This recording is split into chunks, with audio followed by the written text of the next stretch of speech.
Well, House Oversight Committee Chairman James Comer says he's identified 6 specific decisions President Joe Biden has made since he was vice president back in 2009 that are very concerning and could have led to payments made to companies with ties to members of his family. Well, who saw that coming? Joining me now, Florida Congresswoman and member of the Oversight Committee, member Paulina Luna. Appreciate you being here, ma'am. This is pretty bad stuff. What do you see and what do you know that might not be out yet?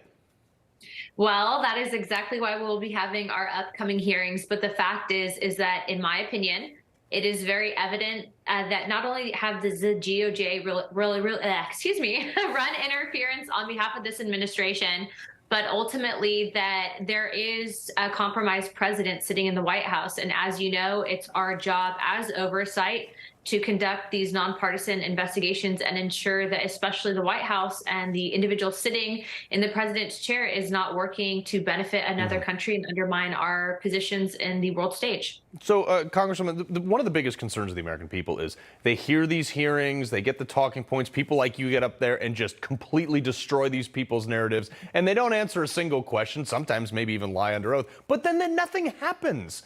Do you think there's something that's going to come out of this? I do. And so what we're trying to do, and really what our goal is for these next, for this next term, is to ensure that we have all the facts so that when we do take back the Senate and the White House, which it appears that we are going to do, according to national polling, that we can then write the legislation and then also to hold these people accountable. You know, it is really frustrating, even for myself, a member of House Oversight, to see that we would like to bring charges against these people. We'd like to hold them, for perjuring themselves to Congress, but ultimately, even if we tried, this administration would again run interference for these individuals. And so that's why we so desperately need to take back the White House and why we ultimately need to take back Senate as well. Yeah. Well, we're up to 12 Biden family members now who benefited from this, or seemingly benefited from this influence peddling. And his president's son, this is great. The outright denial of all this stuff. He says there's not going to be anybody left for a Christmas picture if the DOJ did their job and went in and indicted as everyone that has any type of fingerprints involved in this influence peddling scheme. I mean, that's pretty crazy to me at this point. Do you think we can make these stick? I do. And, I love Chairman Comer, and he's doing some really good stuff. But what's even crazier to me is that you have these facts. These are not just made up conspiracy, right-wing theories. These are facts that are coming from the Department of Treasury, right? These are like actual investigative reports that we're getting.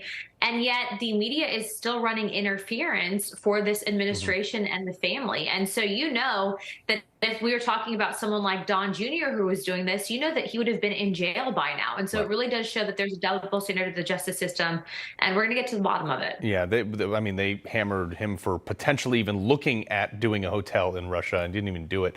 Real quick, Tucker Carlson is out. What do you think about that?